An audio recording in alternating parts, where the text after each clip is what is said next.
your source for everything paranormal. Para-X.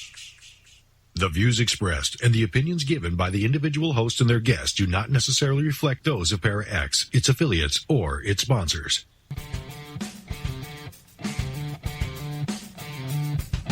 Supernatural.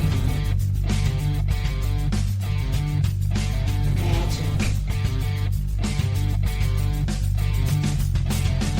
Ghosts. UFOs. Bigfoot. Extraterrestrial. Psychic energy.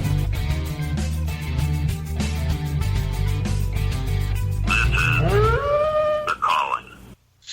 And good evening, everyone. This is your TV star, Jerry, with The Calling. Along with Kimberly Juarez and Willow LeMachant. The movie star. The TV show went out again for the Travel Channel, and I've been getting so many calls. It's just been incredible. Calls and emails, and some incredible stories of the paranormal, which are so unbelievable. ZB should be taking a big look at them. Well, you can say something. Gosh, you guys. I was going to say, don't forget us when you're famous. I already us am. little people, but us little people. Don't forget us little people, Jerry. Oh, I won't forget the little people, you know. It'll just be $10 if you guys want an autograph. I gotcha. 10 whole yes. dollars. $10 whole dollar. Oh, Lord. $10 dollar. Love you long time. Why not $3.50? $3.50? You know, what the Loch Ness Monster always wants. $3.50. What are you talking about? South Park. Oh, I haven't watched South Park in forever. I know, neither have I. You should. It's really good. It's really good, seriously? It's funny. Really? It can be. It distracts you gross. from the daily grind. I can see. Yeah. That I like the daily grind, I guess. Wait. Happy St. Patty's Day, everyone. I don't know if anybody's Irish out here.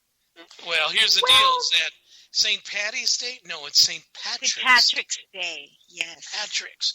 And while I'm Irish... Since we are talking St. Patrick's, which I kind of forgot about, let me see if I have the Leprechaun's phone number on Skype. No way. Let's give him a little call. Oh, Lord. I gotta hear this one. Oh, my gosh. John McGrath, where are you?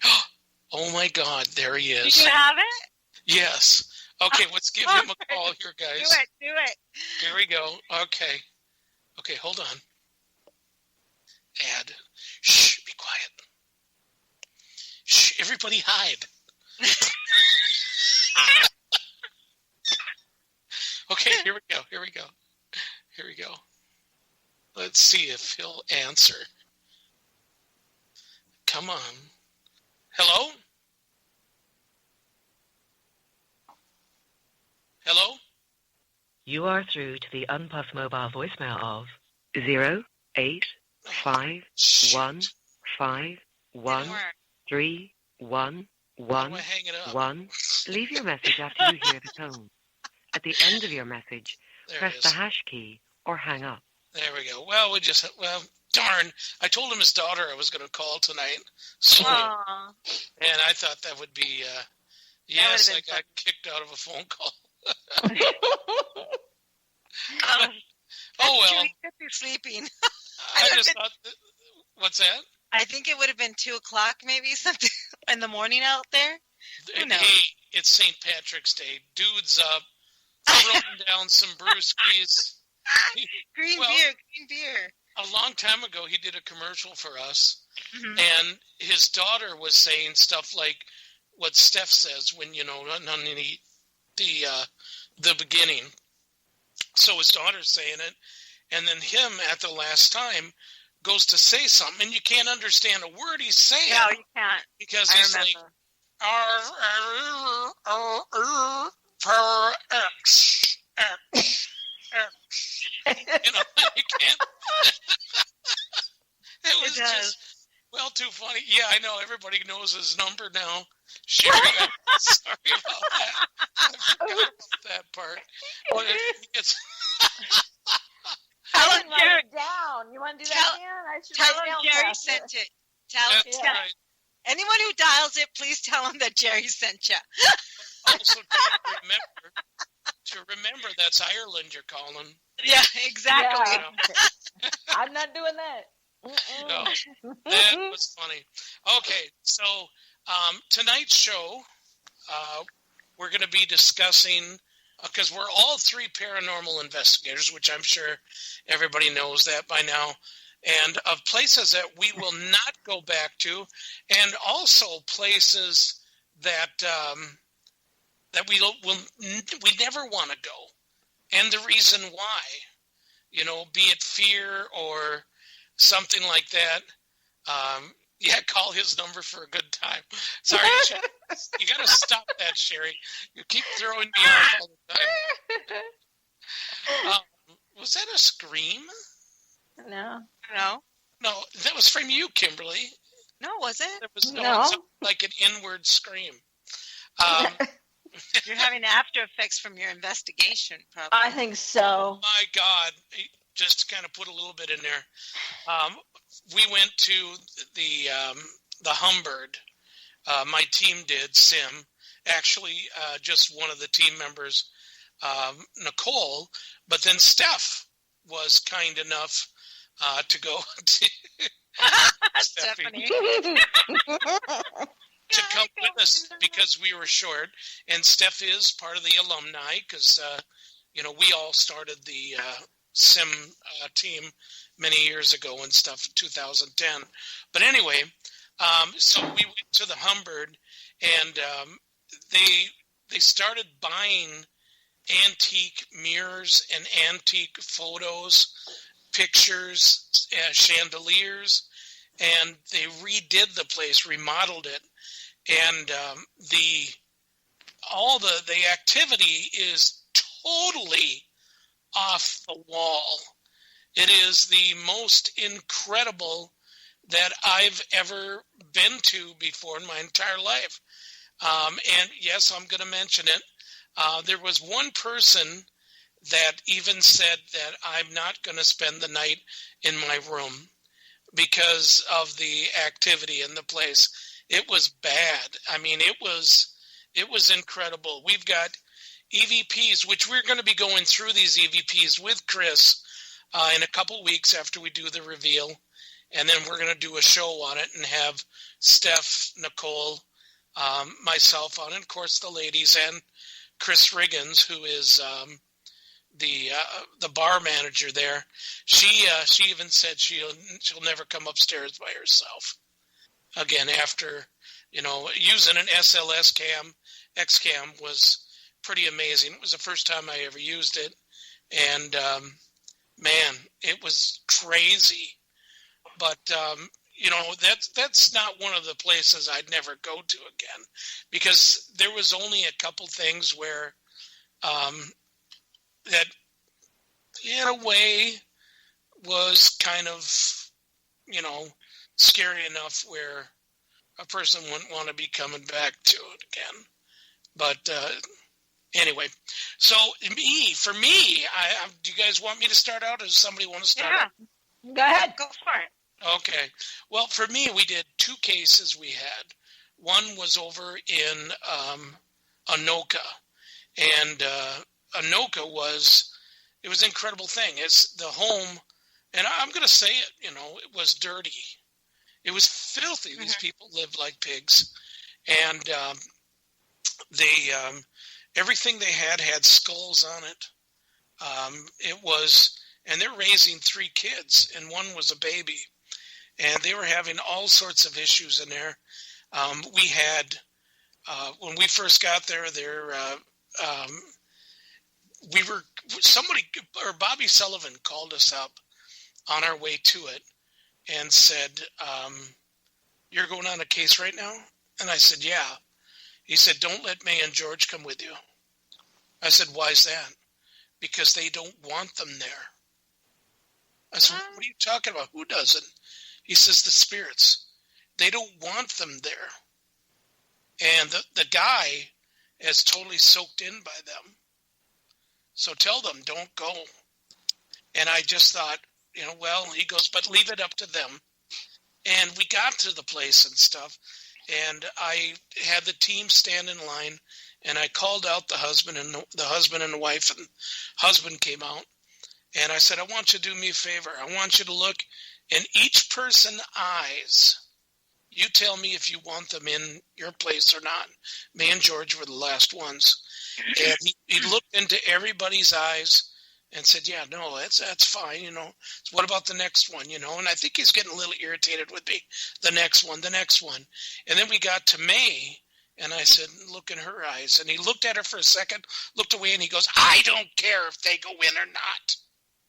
Wow. He wouldn't even look at George, There was no place that there was black mold in this place. It was just dirty as in dishes everywhere, food splattered on the walls, stuff like that. But how did May and George, when they heard that after what he had said? May, her belief in God, because she's an ordained minister, is extremely strong. And she said, we're going in no matter what. Okay. I mean, she was a tough cookie back in those days. Yeah. And I think George was like, well, she told me it's okay. No, I'm just kidding. Not that.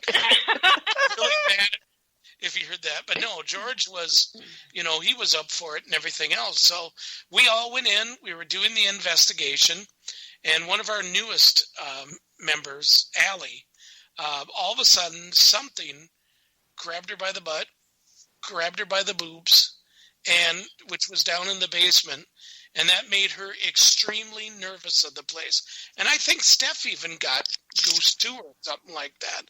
Wow. But there was when we did the research on the place, it was Allie who did the research, and she got a hold of the original owners of the place from 1972, and she said that, sorry, are you guys hearing that? Yeah, that's out of mine. Go ahead. Really? No, that's mine too. So anyway, she found the original owners, 1972, and I called them on the phone, or she found the daughter. She didn't find the father. And I talked with the daughter, and I said, so did anything odd ever happen in your house? And she said, well, to my baby sister it did. And I said, like, what happened? Steph got touched on the knee and traveled up my thigh. That's what it was. But anyway, I said, so what happened? And she said, well, my baby sister, which we thought was night terrors. She would get up and she would run kitty corner across the yard and jump into the Rum River. And her father was always made it there just in time. I said, about how many times would that happen? Well, the whole entire time we lived there, it happened all the time, nightly, She said there was only one time that she did go under, and Dad went under too, and he did come up with her. So, and I thought, wow, that's just incredible, And so anyway, we, I said, well, out of curiosity, because this is what's happening to the people that are living there now. Oh, wow. Yeah, they thought their daughter was having night terrors. And their daughter would run kitty corner across and jump into the Rum River. And the father would just get up in time to go and save the daughter. And it just so happens the daughter was 5 years old, same age as that girl's baby sister at that time that they lived there. And so I said to the girl, I said, so the room that your baby sister had, was it you run up the stairs, you take a left, you take an immediate left at that room? She said, yes. That's where the girl on that day was sleeping in that room. And it was completely insane. This stuff was going on. And they said that they thought it was because their dad brought in a safe. He had a safe that was very old safe. Mm-hmm. And I said, did they ever open it? No, he never had a combination. He left it there, and it's probably still there. Well, all these years that these people lived inside there, they finally got the safe open. So they opened the safe, and that was kind of crazy, So it was, we did it. We did a reveal to them. What they did is they called actually their church. I think it was 16 members of the church for like a week straight stayed at their house night and day praying to get whatever was there out. But I told the woman, and she was not happy when I said, there's so much chaos in here because your place is filthy. Yeah. You need to clean it. Yep. Yeah. And she did, and she wasn't happy about that. Now, here's the strange things. And also, too, just to let you know, that Steph, because it was kind of a demonic thing that was going on, we didn't know it at the time. Steph said, that's it. I'm not doing any houses like that again. I didn't sign up for that. And she, we never did anything that possibly was demonic after that. But years later, May and I went out to a place that was in, I don't remember the name of it. It was past Anoka.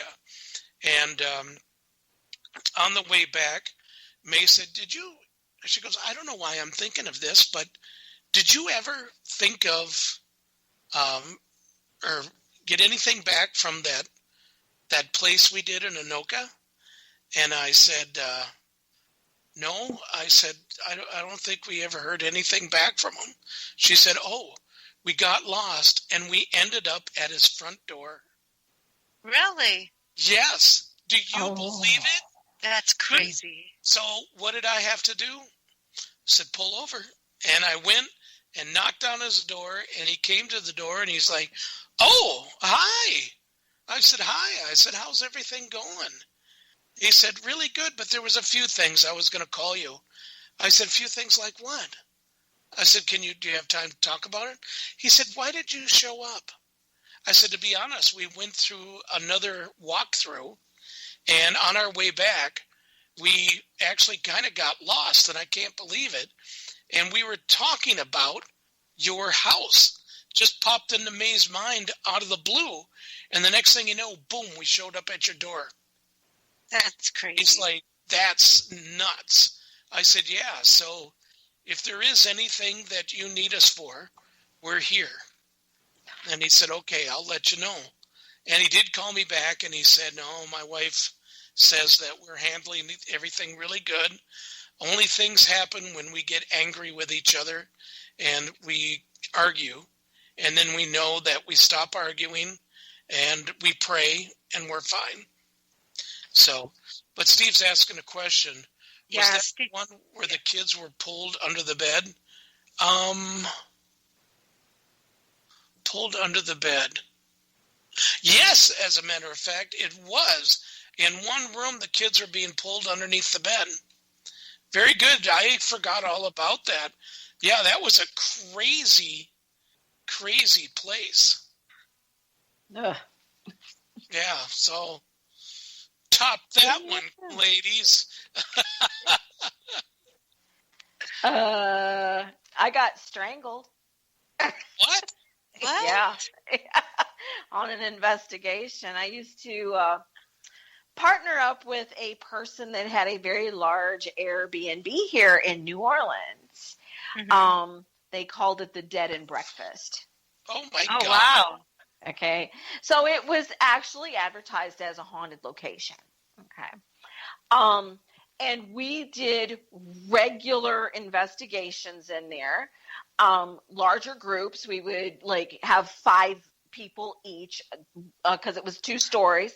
One of us would go upstairs and do investigations and maybe go into a room and do the EVPs and spirit box and things. And another person would go downstairs in another room and take the other side of the group. And we would trade off. And one night we had so much activity, so many things coming through. Like I could feel spirits kind of coming through me, feeling the electricity going up my legs, up my whole body. And there were 3 main spirits in this house. Okay. So the backstory is there was a convent across the street from this house. Okay. The house that is there used to have a twin house next door, and they were built and owned by 2 brothers. Now, this is way back, and I can't remember, like the 1930s, 1920s, way, way back. Okay. Well, this young girl who had been an orphan joined the convent because they had taken her in. It was an orphanage. They took her in. She went ahead and became a nun. Well, as she was walking in the neighborhood, I guess got to know one of the brothers, she ended up falling in love with him. And she ended up getting pregnant by him. And so she left the order and she was going to marry the one brother. The other brother, who was very nasty and very evil, ended up trying to rape her, killed her, and stuffed her in a well. Now, how do I know? Because they were telling this female spirit was telling me these things. And it kept coming up even when we were doing EVPs and when we were doing spirit box. Constantly. We even did a Ouija board session, and she still said the same stuff. So we know, I don't know if they ever excavated and found the body, but after all those years, it might have just been nothing because we have such a high water table here. Yeah. But so we were doing this investigation. Like I said, we'd been doing it for weeks. We started, like in 2018, and we were still doing it through like 2019. We've been doing this for a long time. And finally, one night, the activity just started getting off the hook. And like people were getting touched, and we were getting black masses in front of our photos when we were taking photos. It wasn't just a little orb or something. It was like figures of people, in black mass, right? So we were starting to get a little, apprehensive anyway, but I knew it was the evil brother. I could just sense him. He was a massive man, and you could feel when he would try to come into you that he was like really tall and really broad, and his spirit was just very strong. And so this one night we were separated, and she was in the other end of the building. I think she was doing a Ouija board session, and I was with my group. We were doing a spirit box session and an EVP session in this other room, and we'd been getting all kinds of stuff. So I had one group in there, and then I took the next group. Now, after the second group, we were done for the evening. So we went outside, and we were just talking about what I had heard from the other group, that had come through. We were discussing it a bit, and all of a sudden I felt hands around my throat. And they started to squeeze. And everybody's watching me because I'm starting to panic. And as I tried to breathe, they squeezed tighter. Before I knew it, I couldn't breathe at all. They had cut off my air. And I was freaking out. And I'm like I couldn't talk. And I just had to move everybody out of the way. And the minute I stepped over the front door, we were close to the front door. The minute I stepped over the threshold, they broke loose. Wow. And I couldn't breathe. So I wouldn't go back in. I refused. I'm like, I'm not going back in there. Somebody needs to get all my equipment and bring it outside for me.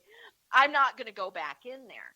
Right. And when she finally came out, the owner came out, and I'm not going to use her name, but when she came out, I told her, we need to do a blessing on your place, and we need to calm this down.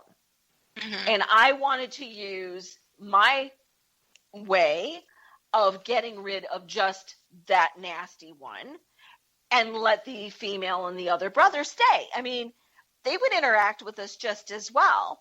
And she Right. refused. She refused to let me do the blessing and refused to banish that negative entity.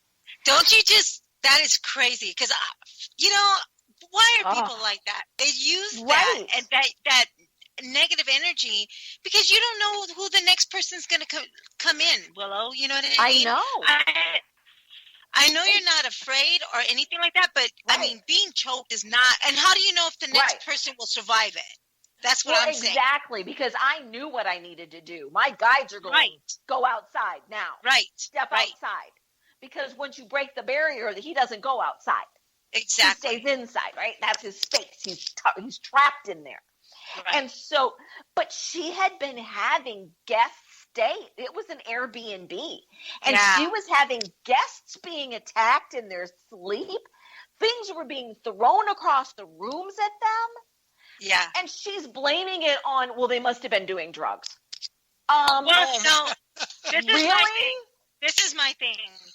It's like feeding the energy there. Yes. The negative energy. You're feeding the light to the negative energy. It's kind of like that's her summons to this negative energy. I think they became her family. I honestly do. She lived alone. Oh yeah. And those three spirits became her family. And she didn't even want the bad one out. She's trapped. Basically. She's trapped and doesn't even realize it. Exactly. You know? And she's like got her own issues. And I finally said, I can't do this anymore.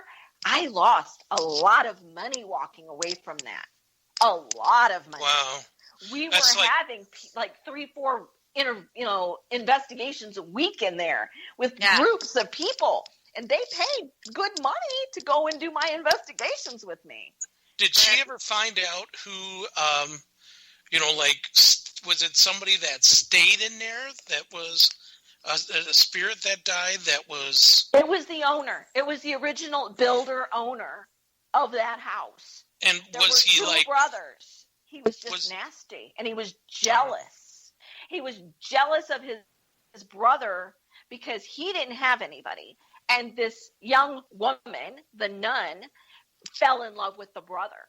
And so he was left with nobody, and he was jealous. It's kind of like she took his brother from him, and he had no one. And so he just, I think he killed himself. That's what I think happened. Mm-hmm. Because I think his brother's spirit, when he passed, he wouldn't leave because he knew that the love of his life, there was something gone wrong there. And I don't remember exactly what happened, like if the evil brother killed him too, or they fought and they both died. I can't remember all of it. I just know there were the three spirits there, the two brothers and the young female, the nun. And I can't even remember. The nasty one's name was Harry. And the woman's name was Mary. But I can't remember the good brother's name for some reason. It's probably Larry, since they're all... It was Harry, Mary, and Larry. No, actually it wasn't. And Harry wasn't actually his name. It was something else. He was German. They were two German brothers. They were immigrants that came here. It was, I know. We called him Harry because we weren't sure. So we just named him Harry. But we know we actually found records of the nun. So we had information. And she had disappeared. Wow. So, and in that part of town, it doesn't surprise me. Anyway, it is not the best part of town here, okay? But, and so I walked away from a business, everything there. Crazy. That's just crazy. Well, listen, kids, we got break, so we're going to go on break. We'll be back in just a few minutes. Everybody hang tight, and we'll have more stories of scary places. There. I don't know if you've heard, but there's a great new radio show on Para X. 2 hosts, 1 hour, and too much fun. Stephanie and Heidi not only talk about the latest goings-on in the supernatural worlds, they live it. They want to hear from you. They want to help you understand and guide you. And they want you to tune in. So, grab a friend or come alone to gather around that metaphysical table with Heidi and Stephanie. If you're interested in the worlds of the unseen, tune in to the Gathering Radio Show, Tuesdays at 9 p.m. Eastern on Para X Radio.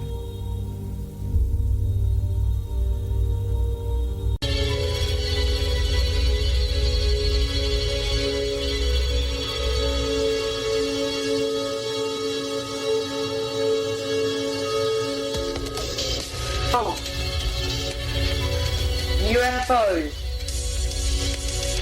Bigfoot, cryptids. All of this on the call. Just think if you listen to the words of Para X.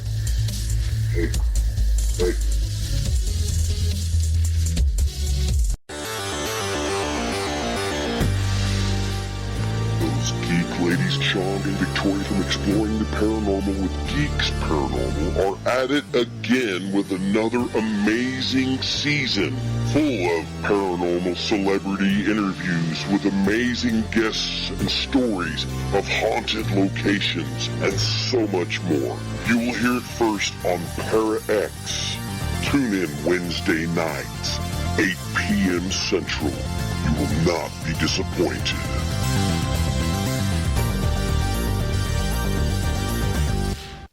And we're back. This is Jerry, Kimberly, and Willow, and we are, God, I had it in my head a moment ago, and then it's gone. Okay, so if you missed the show, you can actually go to tomorrow after 4 o'clock, www.thecallingradioshow.com, and you can also go to The Calling Radio Show on YouTube and listen to, tons of shows, tons, I tell you. It's a lot of fun. Also, too, hey, Para X is chocked full of cool stuff.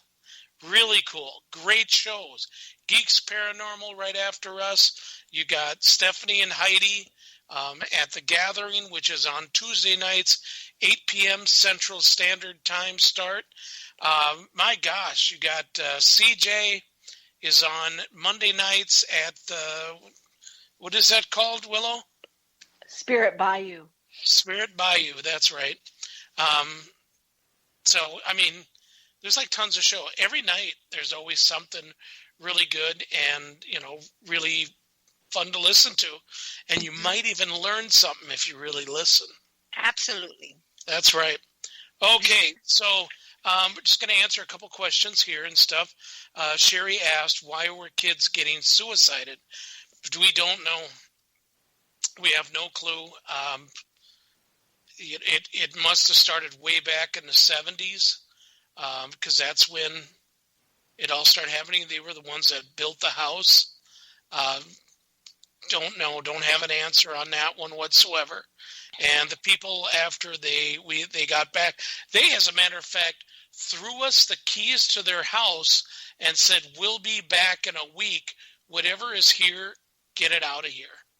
Really? Yeah. Oh, wow. And that was amazing. And the thing is that the lock on their house was broken. What? Yeah.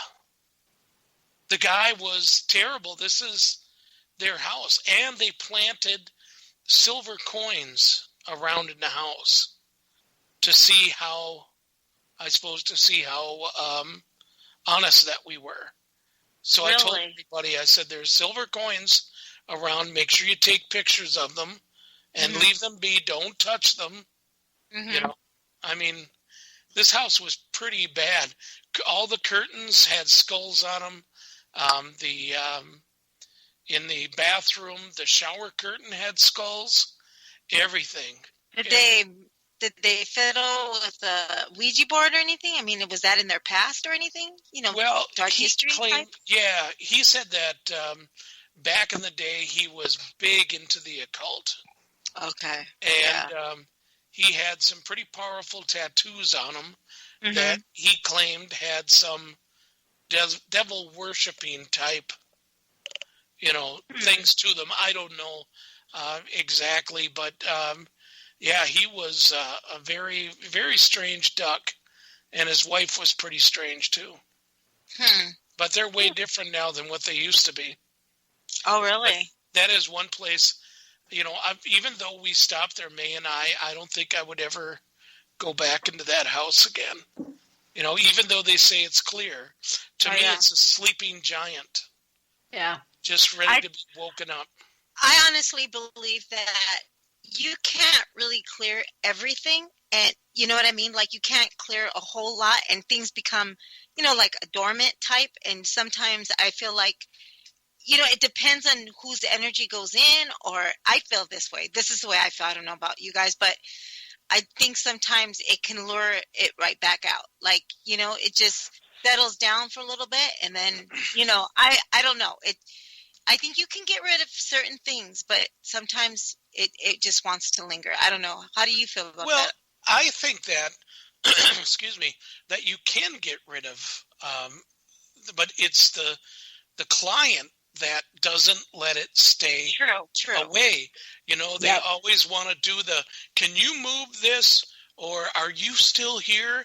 And when they name it, then they personalize it, and it gets to be part of the whole family and stuff, so it's just stupid, and they should just leave well enough alone. They should be happy it's gone. They called us.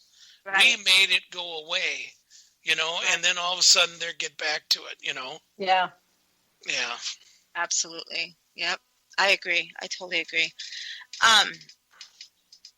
Willow, what I was going to ask you, with that person, that evil guy, was he like the original owner to the home, or did he build the home? Yeah, he built the home. He built the home. Okay. Yeah, and both he and his brother did that. Yeah. Oh, do you know the year that was? It was the early 1900s, and I keep feeling like what I remember was like around the 1930s, late 20s, early 30s kind of time period. Okay. So I know it was back when it was still an orphanage across the street. Oh, okay. And it's not an orphanage anymore. So, I don't remember. I think that changed maybe in the 50s or 60s, where it was no longer an orphanage and it just became the convent. Right. But I know it's still a convent. Mm-hmm. Okay. At this time, yeah. Okay. Sherry's asking, have you done exorcisms, Jerry? Yes, we have. As a matter of fact, in the next house I was going to talk about is Clara City. Clara City was a house that their claims were that something, which they thought was their uncle. They bought the place, and they didn't know at first that it was their great uncle's place. And they knew the man committed suicide in the basement with a shotgun to the face. Oh, and the kids were seeing a faceless man upstairs. Oh. This was the claims. Mm-hmm. And we went there to check it out. I can't remember who was with us when we did the walkthrough. But I think Steph was there, I think. And we were downstairs, and we were, kind of doing the walkthrough thing.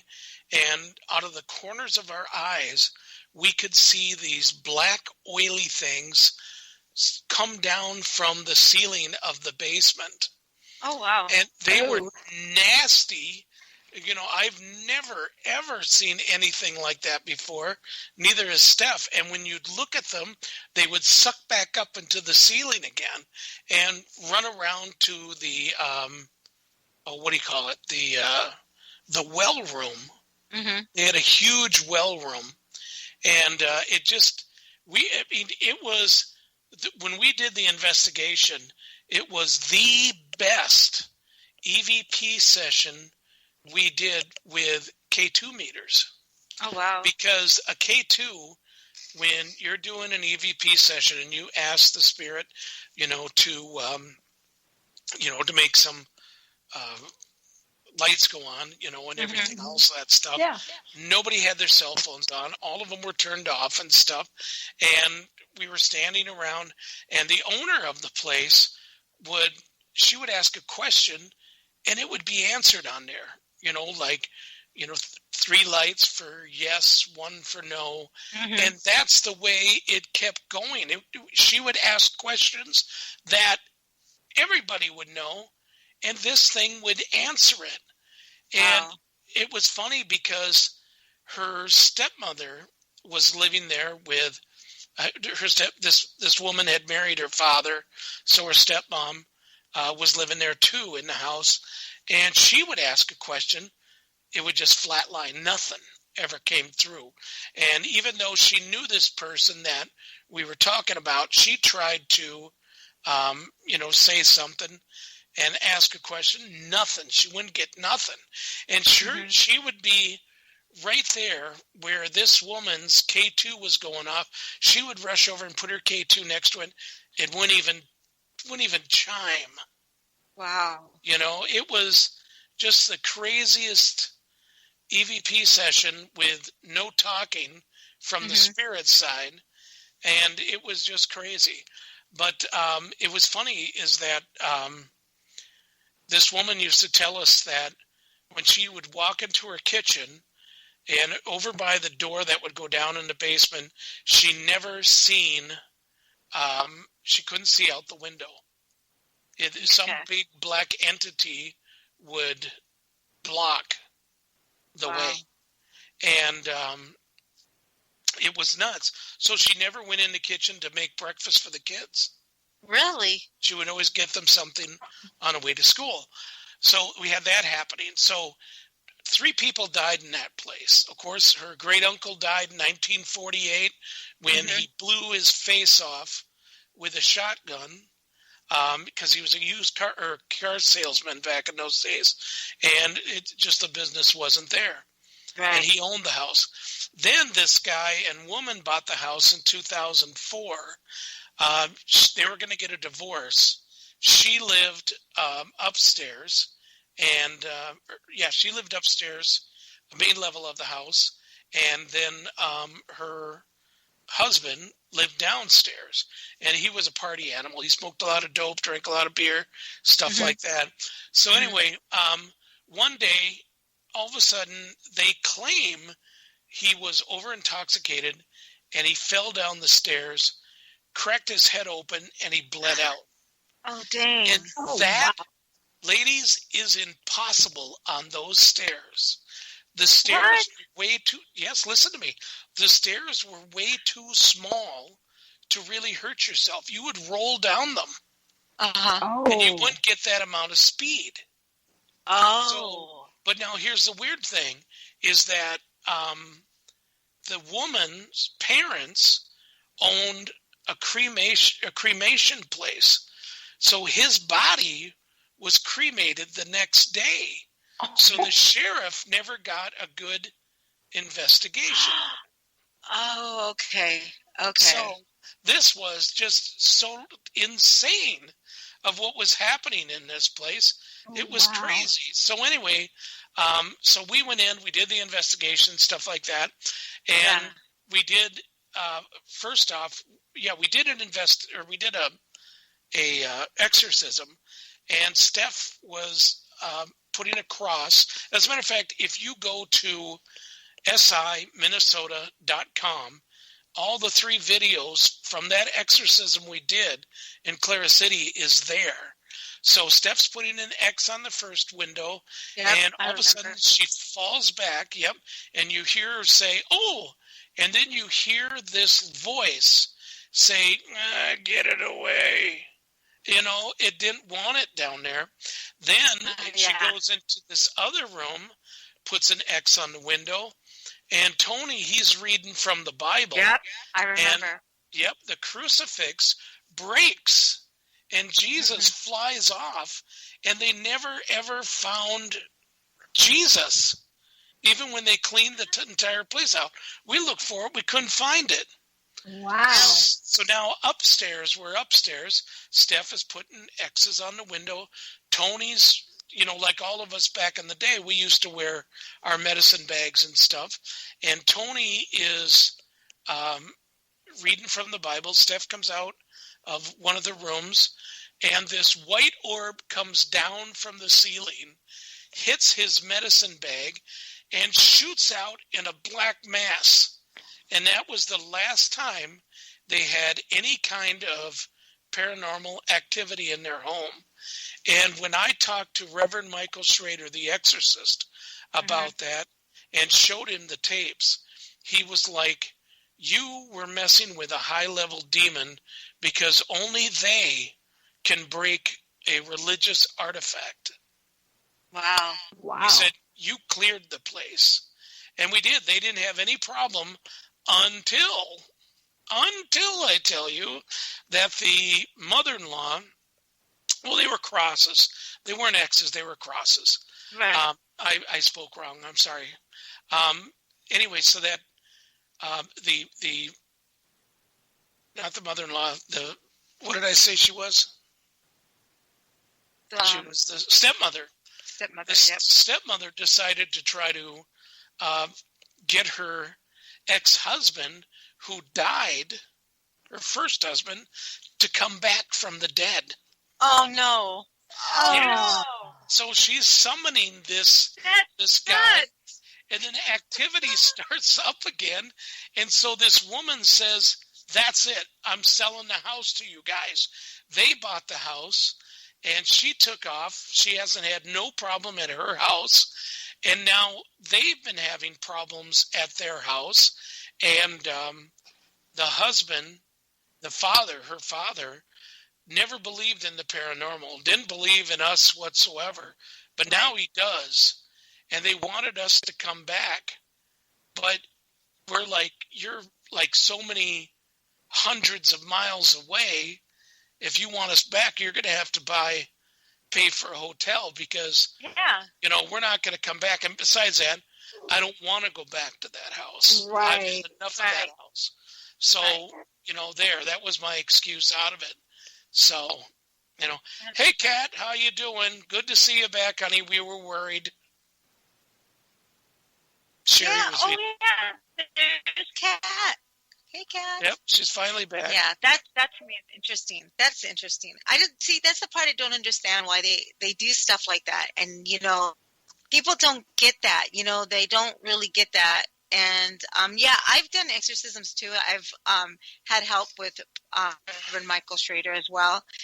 But sometimes both Reverend Schrader and another reverend who helped us, they've told me that sometimes these people either they have some type of mental illness where they don't want to give in. They consume that type of thing. And like I had a client that watched all the shows. She had to tell me she had watched all the shows and she's into the paranormal. And, I think this place is haunted. And I think she was making half of the stuff up. And again, like I've had Michael Reverend Schrader help me. And it was I just think it's just horrible that people are so soaked into that, and they just don't want to give in. They like it and they're attached. I think sometimes it's attachment on them. You know what I mean? Yep. Because it comes from a long history, so yeah. Yeah, we've had some cases, man. What about you, Willow? I've had lots of different cases where people have needed to be cleared. We'll just say cleared or exorcised. I had to do an exorcism. I had to do an exorcism on two people, which really shocked me. One, I did sage. I used sage and tobacco, and I used sage because he said that he was having all these nightmares, and he was native. So I went ahead and did a saging on them. And I had one of my investigators with us, and we were in the garage with the doors open because I wanted to make sure that negative energy came from him and out. And when we were doing it and everything, I was saging him and saying all this love, light, and peace, and, get the negative out. I'm just saying certain things a certain way. And she said at the end, when I told him, take a deep breath, and now we're going to let it all go, and he did, she said she could see black mass come out of his mouth when he blew out. Yep. And I was like, what? And she goes, yes, Kim. She goes, whatever you were doing. Look, I'm even getting the chills. She goes, whatever you did, you did it. Whatever you did. And he said, because he hadn't been able to sleep, he had a heart attack.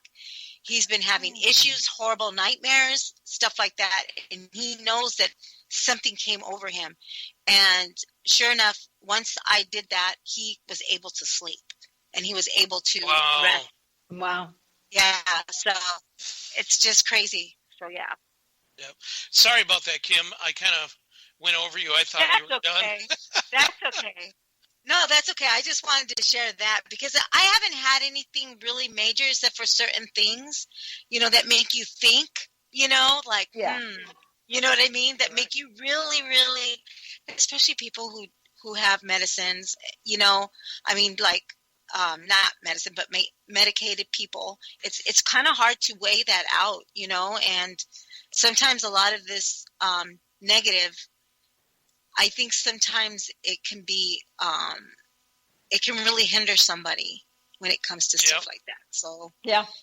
Agreed. Totally agree. Yeah, I find that around here a lot. There's a lot of mental health problems here in the city, and back in like 2012, they basically closed all of our health care for mentally ill people, and they shoved them all into the streets, basically. So they're all walking around unmedicated. By 2013, I was seeing a lot of people that were possessed, because they are just wide open. They're not on, and it's like the negative entities will just attach to them because they're great. They're a wonderful vessel. They're weak-minded, so they can do whatever they want. And oh my gosh, we had like a rash of these possessed people in our city. Yeah, and it was crazy. So I was doing a lot of clearing at that time. 2013 was the year of clearings here. And exorcism, a lot of salt baths. A lot of salt baths. Then you dry out and then you brush them out to the door, and you have the dog telling you where they're at. Yeah, it's crazy. Now, Steve B is asking you, Kimmy, have you ever worked with Patty? No, I don't think I have. I've never got to work with her per se, but her and I talked many times. She's very awesome. Yeah, very, very nice lady. Yep. Mm-hmm. She's the person that would do roughly the setups for Reverend Michael Schrader. Yes. On the exorcisms and stuff. I directly worked with the Michael Reverend Schrader. He's just an awesome person, and I was very blessed for that, So so I've done 2 cases with him. I think it's 2. I want to say 2. But at the end it's just sad when you have to walk away from a client, and it just makes me sad because so, and it does, it has to do with the mental health issues and stuff. And it's great now, I have a person right now, she works with she's a psychologist and everything, so I love it that the fact I can go to her and ask her about medication and certain things that what to look for, and like what types of medication, what kind of reactions would they, how would they be tired, would that client be seeing things. I love the fact that I can go to her for that, so I'm hoping one day she'll come with me on a case when it comes to stuff like that. So I do have. That is something that any kind of paranormal investigator or a team should actually go through, talking with someone like that, because it's it's important. Absolutely. That people know the signs of that, because the signs of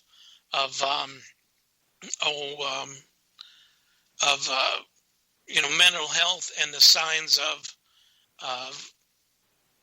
being need to be exercised or anything like that, right, pretty much can look the same. Yeah. And it's you got to know how to handle it and stuff. Right. And that's the thing too, Jerry. A lot of paranormal investigators, it's very hard for them, and I could see why. So there's not a lot that will challenge, especially when it comes to mental health. So in my case, I try still to this day. If it, Kim, somebody will give me a case and say, oh, Kim, I think you should work on this. I know you have a little bit more experience.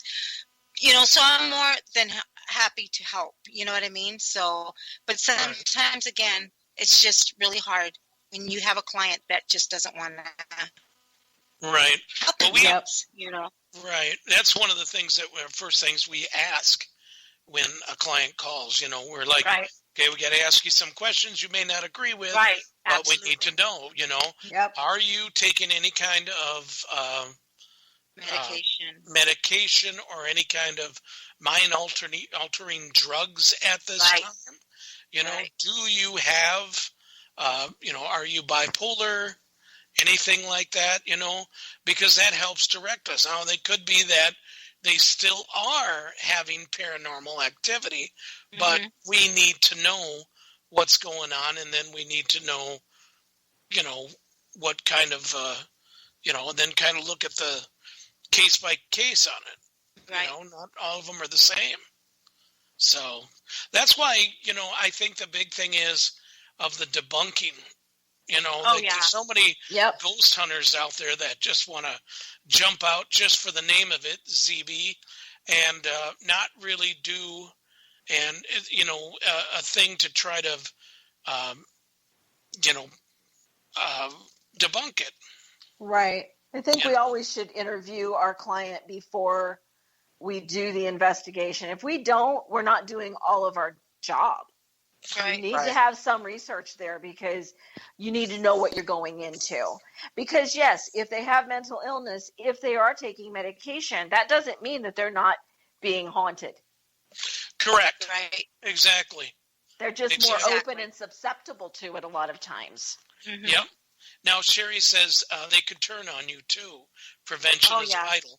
It is. Yes. And one of the big things, too, is people investigating because the client needs you over now.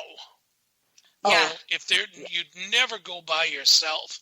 Yeah. 2 people, maybe even 3 people, because it's pretty bad. We have a question here. Azzy is asking, what if you can hear ghosts and see them in black form? Well, again, that's something that, we've all heard ghosts. You can hear them or hear spirits. Yeah. See them in black form. Really, that doesn't mean that it is demonic. No, exactly. It could be, the lighting effect in your home. It could be, there's a lot of could be's around it and stuff. Mm-hmm. And so, it doesn't mean that it's demonic or that they're bad. Exactly. Yeah. So, wow, look at the time. All right, guys. Well, this is it. The end of the show. I'm sorry. Azzy, we can still listen to or answer your questions. We'll type it into you. We thank you all for listening to us, and we appreciate it. Thank you, Para-X. Sarge, you are the bomb diggity, man. You bad. And thanks for the troops and everything. And everybody have a great night. We'll see you next week.